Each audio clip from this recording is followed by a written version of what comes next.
こう毛が生える方向がこう生えるとこんな感じかな。ですごいこれトリエってやつのスプレーを使う。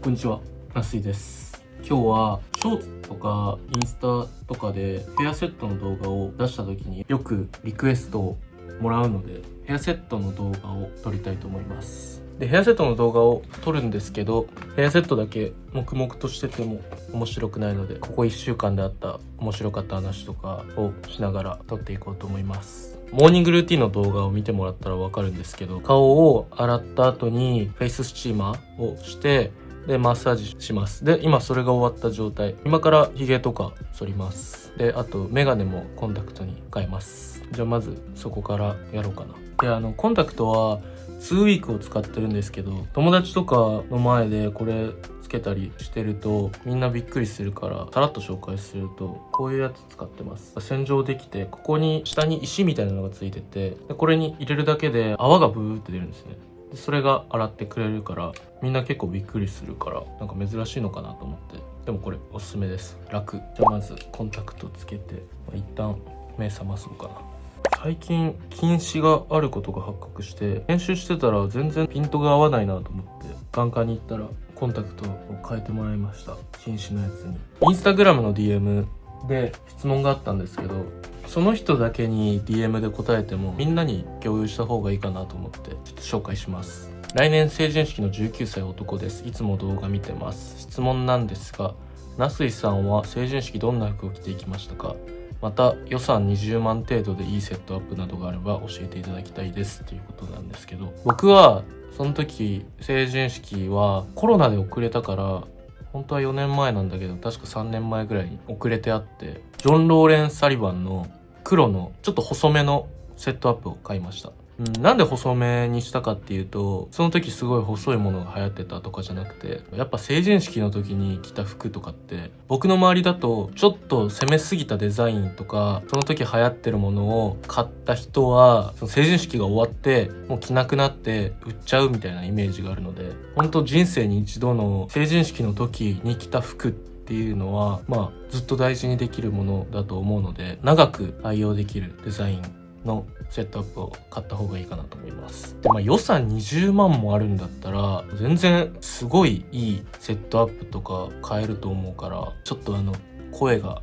ガラガラなんですけど、それも後で話します。なんだろうな、なんかセットアップ最近見てなかったから、でも最近はあんまり流行ってないけど、やっぱリトルビッグのセットアップとかは結構ずっと使えるような綺麗な形のものだと思いますね。で、ちょっと今デザイン聞いてていいなとか思ったのは、シュガーヒルのセットアップとか、ちょっといくらぐらいかわかんないんだけど、20万もあれば絶対買えると思うし。でも20万もいかないと思うけど、僕が今推すのは前回の動画でも紹介したんですけど、今日本で次もまた取り扱いの店舗が増えるっていうのをストーリーで見たんですけど、このリク梅原っていうブランドのセットアップはめちゃめちゃおすすめ。多分20万もなくても10ちょいとかで買えると思う。あと次のシーズンもまた新しいの出るし、で動画でちゃんと僕が来て紹介してて、なんかテンション上がってる様子とかも見れるから、このリク梅原のセットアップはおすすめですね。で、僕が成人式に着たやつはこれですね。今でも時々着たりしますね。ほんと黒で、ちょっともう写真あったら載せとくか。開けるの大変だから。個人的には成人式のスーツとかはやっぱり多分派手な格好をしたいとは思うけど、なんだろうな、クラシックな形の中のセットアップにちょっと遊び心があるぐらいが好きかな。だから僕が成人式の時に着たサリバンのセットアップも、ラペルの近くにここにボタンがあって幅を広げられたりとか、パンツもパンツのサイドにボタンがついてて、でそれを外すとフレアになるような感じになってて、でパンツ自体もすごい細身だからもうずっと使うと思います。なんかやっぱ思い出の行事とかそういう時に買ったセットアップとかは大事にできるものがいいと思います。派手なのが良かったらちょっと他の人に聞いた方がいいかも。成人式ね、いいね。で、あともう一個面白い質問があって、これもなんかみんな使えるかなと思ったんだけど、彼女へのタンプレで今季おすすめなブランドとかアイテムとかあったりしますか？っていうことなんですけど、まあ基本的にレディースのアイテムをめっちゃ見てるわけじゃないし、古着屋とかに行った時にレディースの服を見るけど、だから今季でおすすめなブランドとかアイテムとかはないんだけど、個人的にずっと好きなのはハーバーズとかスドクとかは好きですね。でもこれは俺が個人的に好きなブランドだから、なんかプレゼントってなると違うんじゃないかなと思う。その感じが好きだったらいいと思うけど、彼女さんが好きかわからないから、プレゼントとかは僕は服とかじゃなくて、服好きっていう体で話すとバッグ、キャップ、靴、なんか周りの小物とか、女の子だったら香水とかそういうのがいいんじゃないかなと思います。なんか服とか買ってあんまり好きなデザインじゃなかったらしんどいじゃん、もらった側も。だから自分のスタイルにプラスアルファで使えるものがいいと思います。香水は結構定番か、そんなんでもいいと思うし、あとなんだろうな、いいベルトとかずっと使えるようなやつとか、小物入れとか、ちょっと予算がわかんないからあれだけど、主役級のやつじゃなくてサブのやつがすごいいいかなと思います。ピアスとかリングとかでも全然いいと思う。そこは彼女が好きそうなやつを選んであげてください。で YouTube のコメントにもめっちゃ長い文があったけど、ちょっと今から髭剃ってその後に紹介します。髭剃り取ってくる時にちょっとチラッと見えたから、さっきの話戻るんだけど、質問してる人が何歳なのかわかんないから、でも中学生とかだった場合はハンカチとかもいいと思いますね。すごい嬉しいと思う。ハンカチとか気軽に買えるし、ちょっとブランド物のハンカチとか、例えばラルフローレンとかちょっといいやつを買ってあげるといいと思います。これもラルフローレン、関係ないけど。で髭剃りはいつも電動のやつを使いますね。乾燥肌だからシェーバーは剃りすぎちゃうとすごい乾燥するから、電動をずっと使ってます。楽だし。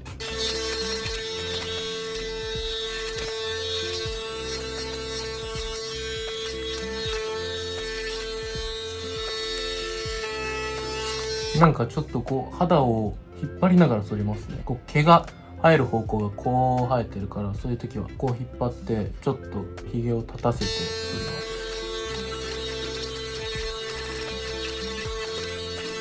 ります。一旦いいかな。でこの後は髪を濡らしてタオルで拭いて、そこからセットします。その前に日焼け止めとか塗ったりします。じゃあちょっと髪を濡らしていきます。はいなんか気持ちいい風がこのままでいっか。あんま気になんないよ。秋の風が気持ちよすぎるからこのままします。髪濡らしてきたんですけど、さっき言った少し喉が痛いっていう話をすると、最近すごいラッキーなことがあって、僕がいつも紹介してるジェレットロンドンっていう大好きなブランドがあるんですけど、この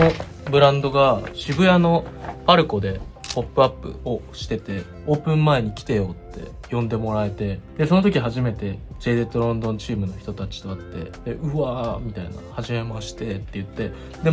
つも東京に住んでるのとかちょっとだけ話して、こんなもんかみたいな、あっちも忙しいし他にも何人かお客さんいたので、ちょっと話せて、で最後にありがとうって言って帰ったんですけど、でその日にジェレットロンドンが道玄坂のクラブじゃないな、なんかカフェみたいな地下の場所で前夜祭みたいなのしてて、でそれにも行って、でその時もいたから挨拶して、それでもう終わって、でも会うことないなと思ってたら Spotify の音楽イベントがあって、 Spotify さんから誘っていただいたので、でそのイベントに行った時にジェレットロンドンの人たちがまたいて、でそれは多分たまたま誰かが呼んだのか、日本のパーティーに行ってみたくて来たのかわかんないけど、その時もいて、もうすぐ声かけて、うわーナスイだよみたいな、また会ったねって言って、多分いろんな人に会ってるだろうからちょっと覚えてないかなと思って僕の写真を見せたら、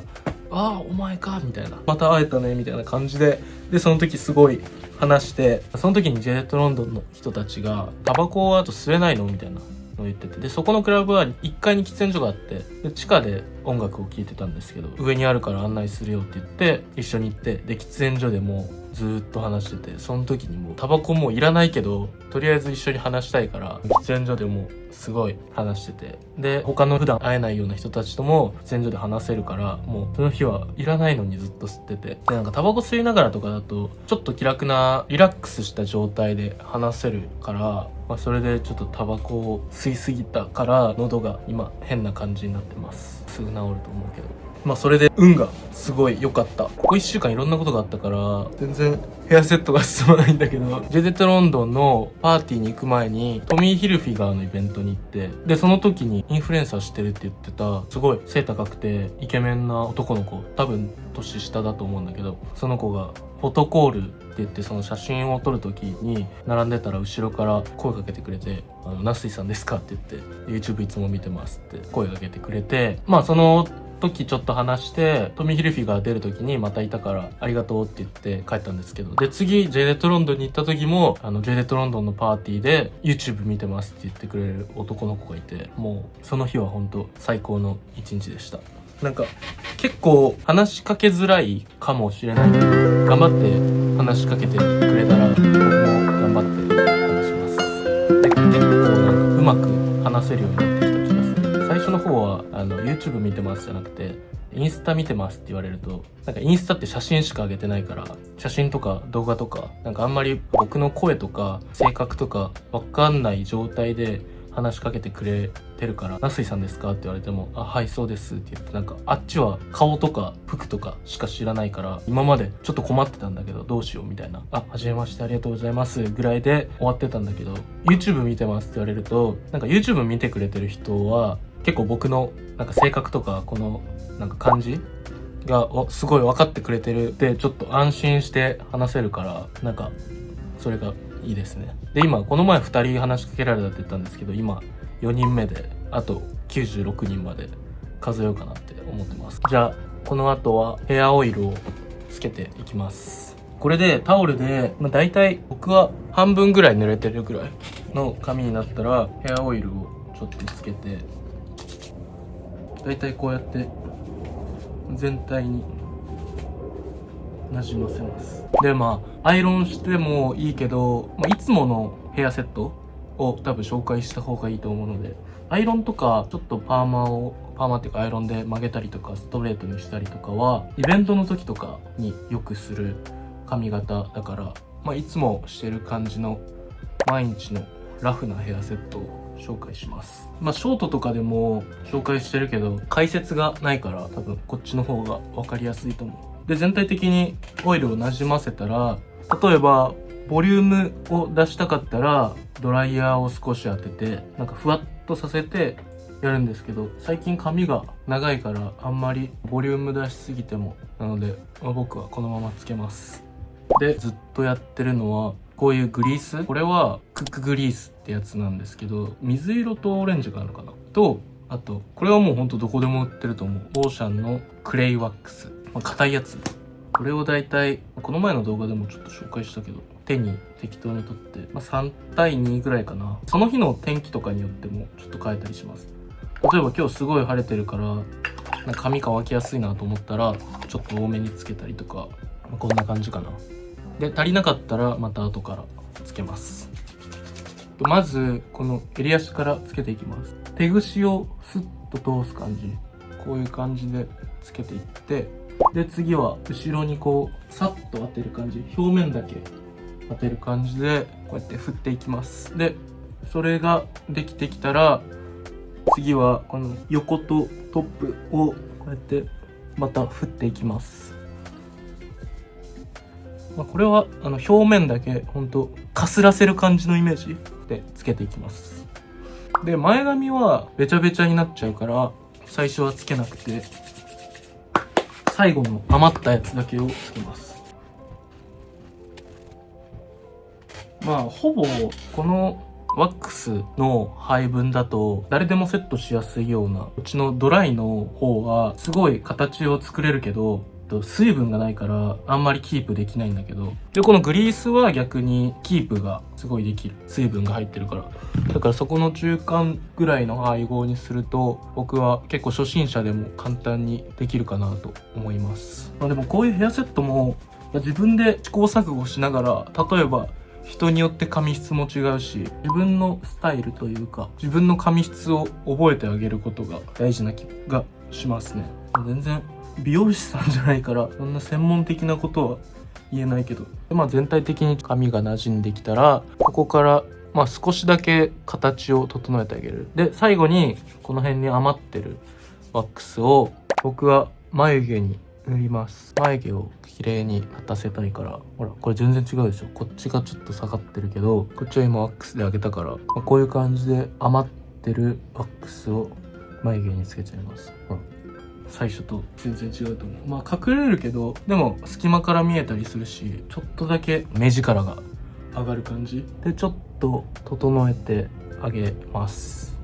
基本的に意識することは、僕の場合はこの襟足を動かしたいので、先にたくさんこっちにつけて、で襟足にたくさん動きをこういう感じで出してあげて、で最後後ろの方にこうつけて、襟足後ろ、横とトップで、最後に前髪ちょっとつけて眉毛につけます。こういう感じで、最後に日焼け止めを塗ります。あ、そうだ、さっきのショーツの量産型論争についてっていう動画にすごい長いコメントを送ってきてくれた子がいて、で最近コメントはすぐ返すようにしてるから、気づいたらすぐ返すんですけど、この長文をコメントで返すのはここまですごい打ってくれてるから、ちゃんと動画で伝えた方が熱量が伝わりやすいかなと思って、このヘアセットの動画で読もうかなと思って撮っておきました。でこれがナスイさんはじめまして。自分のファッション感はナスイさんに一番近い気がします。ありがとうございます。このブランドでいいってわけじゃなくて、どんなブランドでも物を見て自分がいいと思ったらいいっていう感覚を大事にしてる。そういう人が意外と少なくて、多分まだ少数な気がしてます。そうですね。僕もなんかブランド、このブランドがめっちゃ好きって、ヒステリックラムはずっと好きなんですけど、でも基本的にはどんなブランドでもかっこいいアイテムだったらそれはいいと思ってるので、新品20万のジャケットがザラになってきましたけど、本当にその価値があるのかなって勘ぐって見ちゃう、ほぼ毎日セカストに通う社会人ファッション大好き人間です。どうぞよろしくお願いしますということですけど、感覚はすごい僕に近いと思います。なんかね、すごいいい服着てて、その人が楽しかったらいいんだけど、いい服ばっかり着てるけど、あんまり服に着られてる感じの人とか、なんかもったいないなと思っちゃうことがあるんですけど、なんか例えば10万の服を買うより5万自分がもっと魅力的になるものに使って5万で服買った方が多分結果的には得な気がする。なんか例えおかしいけど、10万の服買うぐらいだったら10万使ってすごい今よりもかっこよくなって、300円の服でもめっちゃかっこよく見えるとかいいと思いますね。例えば本当有名なので言うと菅田将暉さんとかでも何でも似合う人だと思うんですけど、僕も結構何でも似合う方だと自分で思ってて、でもそれをもっといろんな服を着て突き詰めていきたいなと思ってます。あとその10万を服買うんじゃなくて自分磨きに使うのもいいと思うけど、10万分の服を1着着てる人より500円の古着を500円だから200着買える500円の古着を200着買ってる人の方が絶対的におしゃれの感覚は研ぎ澄まされていくと思います。やっぱり自分のジャンル以外の服とかをもうたくさん触れた方がすごい近道な気がしますね。こんな感じで完成しました。日焼け止め塗った後にピアスをつけて終わりです。でも今週は本当にいろいろラッキーなこともたくさんあったし、なんか楽しいこともたくさんあったし、ちょっと怒涛の疲れる1週間だったけど、でもすごい楽しかったですね。ちょっと喉痛いけどこの動画が上がってる頃には仕事で大阪に行くんですけど、初かな、東京に来て、福岡に住んでる時にお仕事で呼んでいただいて東京にっていうのは時々あったんですけど、大阪で呼んでいただけるのはすごい嬉しいですね。いい経験。やっぱこういうのを、これはまだ国内だけど将来的には世界に広げていきたいと思ってます。でこの後スプレーします。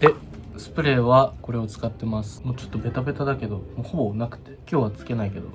ドンキのやつ、これトリエってやつのスプレーを使ってたんですけど、なんかドンキにこれ売っててめっちゃデザイン似てるから多分ギリグレーゾーンなスプレーだと思うけど、でもこれも結構良かった。トリエより安くて似たデザイ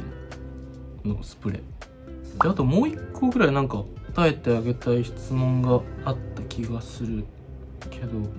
これだ。じゃあ最後に2つインスタの DM に答えて終わります。これどこの服ですかって昨日のストーリーに反応してきてたんですけど、これはジェンエっていう日本のブランドの服です。あとこれかな、韓国の Where can I find this check foodie。